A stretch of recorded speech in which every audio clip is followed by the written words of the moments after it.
Assalamu alaikum wa rahmatullahi wa barakatuhu. Welcome to the North American Muslim Foundation Senior Talk Show. As you know, each week we bring some interesting characters on our show. Today we have a very respectful gentleman, very diligent, intellectual in his humor, well respected by everyone in the community, and a great support, a great mentor to work with. He is always volunteering, utilizing his time very effectively with various organizations, and his suggestions are always remarkable. So let's welcome today Yusuf Khan to the Senior Talk Show. Assalamu alaikum, Yusuf Khan. Welcome to this North American Muslim Foundation Senior Talk Show. Wa alaikum assalam wa rahmatullahi wa barakatuh. Thank you very much for the introduction. Yeah. It is my pleasure to be of any service to the community at all times. Thank you. Thank you. These sessions are basically educating the seniors as to how they can utilize their time effectively, and if at all, to find out from you how we can serve the community of seniors in a better way, and if there are any gaps in the services. So who could be a better person than you? So welcome to the talk show. So very nice of you. Very nice Yeah. of you. Thank you very much. Our first question for you would be today, when and how did you land in Canada? What did you visualize to be here? Well, it definitely is a very interesting question. At the time when I came, and I never thought of the reason at that time, but basically there was an effort to look for a better life and help promote yourself and put yourself in a better position financially as well as education-wise. There was a time when everybody was going to London, England, but over the period of time, what happened, that place became kind of saturated, and people started looking towards a new place. And Pierre Elliott Trudeau, when he became the Prime Minister in 1966 or 67, he paid a visit to Karachi. And I remember watching his interview. He was the one who opened the doors for the Asians and Southeast Asians to Canada. And that was the beginning of the time when people started coming here. There was an area of, there was a criteria of selection. And initially they tried to bring the people with the educational background, with the ability to communicate in English and all that. So obviously everybody pursued the thing. It was cold, but otherwise definitely was a motivating factor when the Prime Minister of the country starts inviting people of different color and creed to his country as an immigrant. So I guess that was one of the very motivating factor. Well, that's a very interesting fact to know, that the Prime Minister of Canada was in Pakistan and he invited, the citizens of Pakistan to come and, migrate to Canada. Definitely. That's an interesting fact. Yeah, that's amazing. So you made a good choice. That's all I can say for now. I definitely, Yeah, I you definitely did. have no regrets. Wonderful, wonderful. Any idea or how you could express the medical services that you are utilizing? If so, are there any gaps in the services? Or how can we improvise our medical services for seniors? Well, I'm a very assertive person. I look at things in a positive manner, with of course keeping my eyes open onto the facts which need to be improved. Before I go any further, I would like to mention, I think it was the Premier of Saskatchewan, Romanoff, after he left his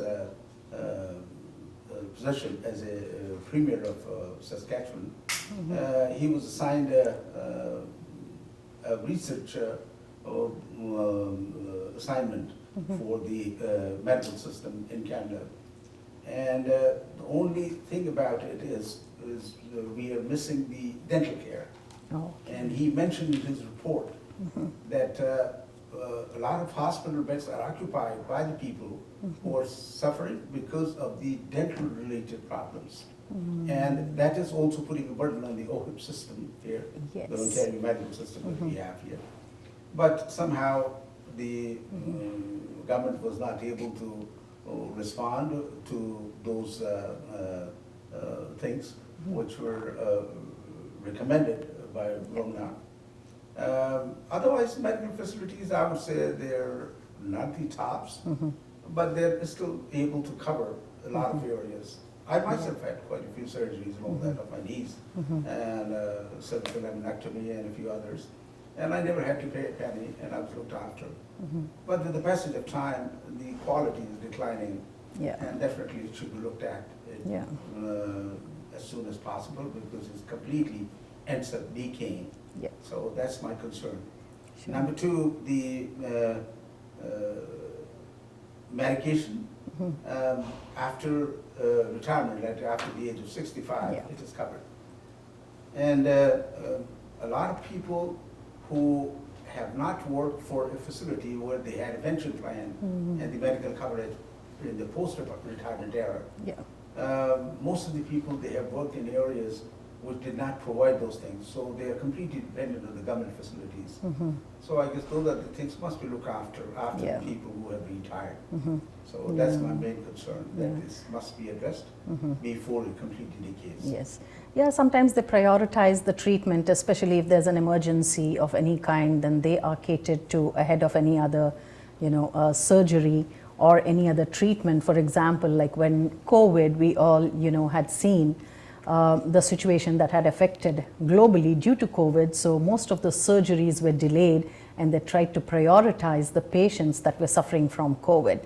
Yeah, they are trying their best, but these are very good suggestions, which hopefully we can see down the road. Maybe they're going to have more improvements, and they might fill in the gaps and deliver the best of the best medical services to seniors and the rest of the population.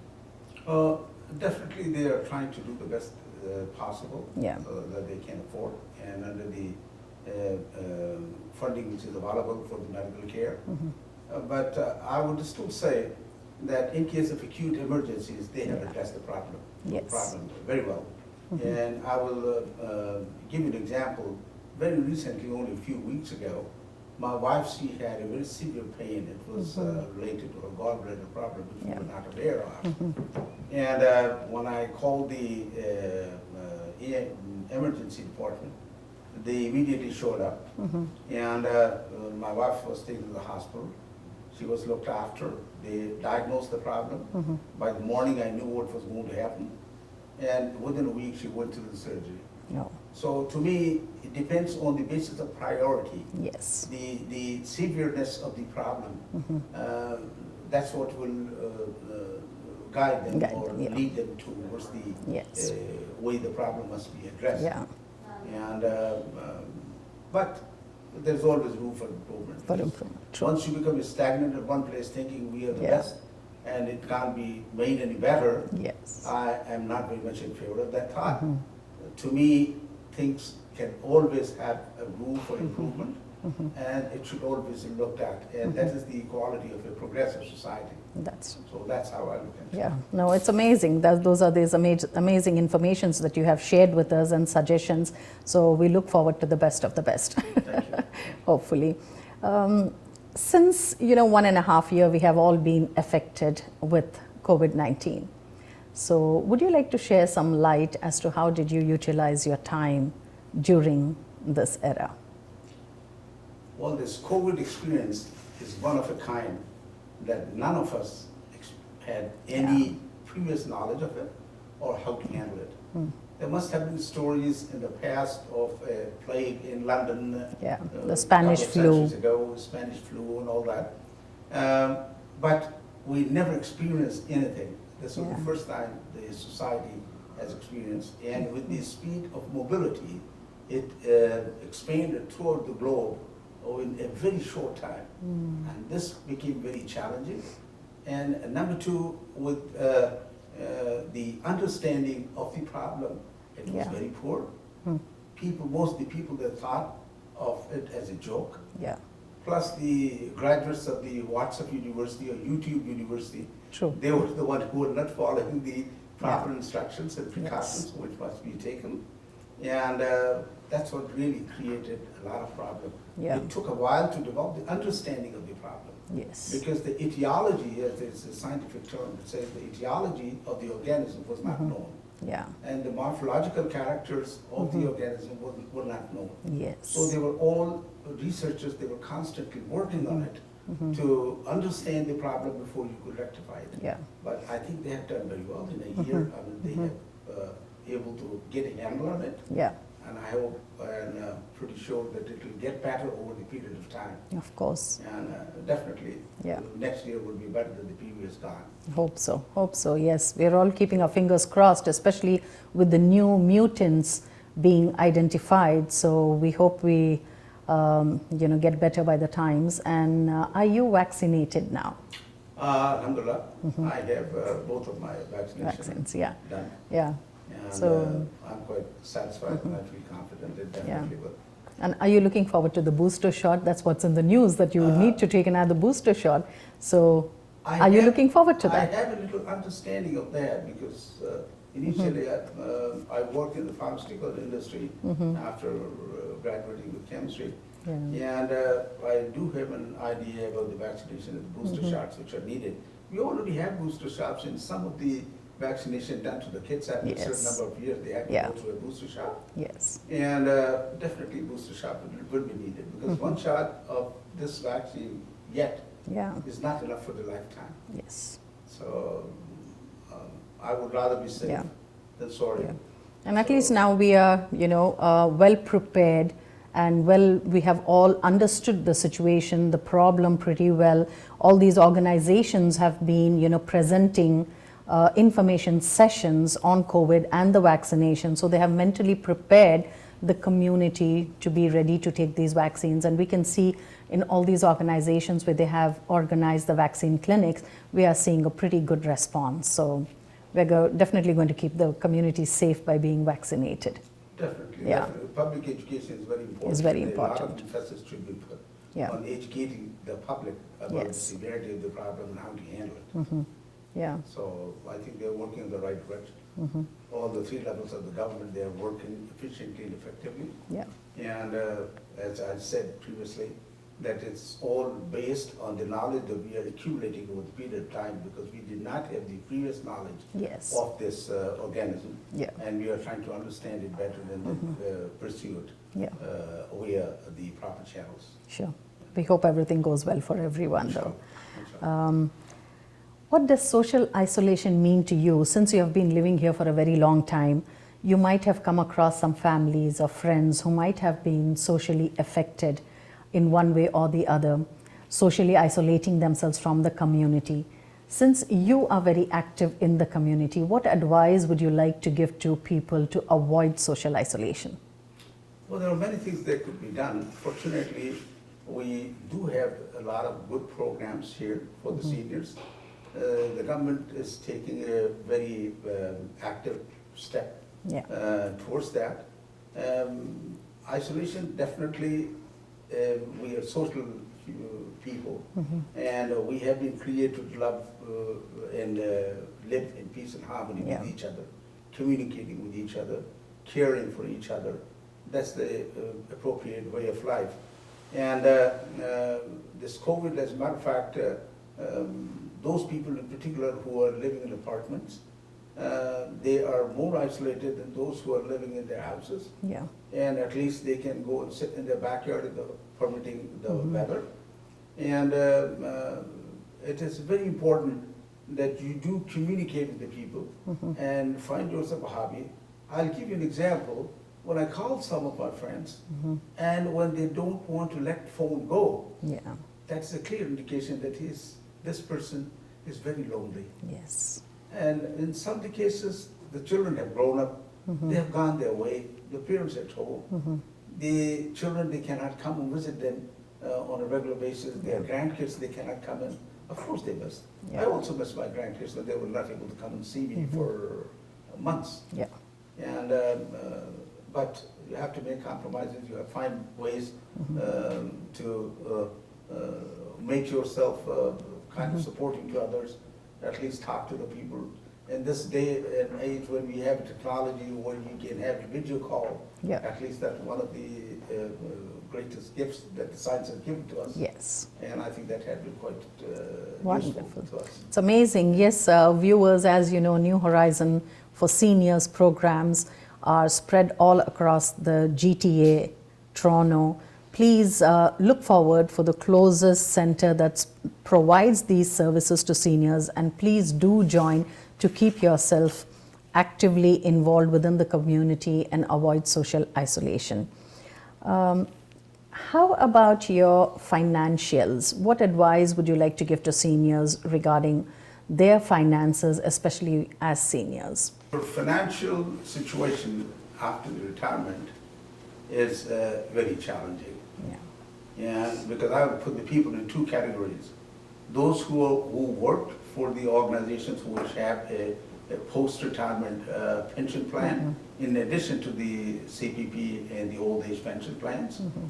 And those who do not have, who did not work for those kind of facilities, Yeah. where they have that plan. And those without those plans, definitely, they have a very fixed income. Yeah. Their survival is possible only if they have roof over their head, free Yeah. of all encumbrances. And others, definitely, it is very challenging with within the income if they have to pay their rent.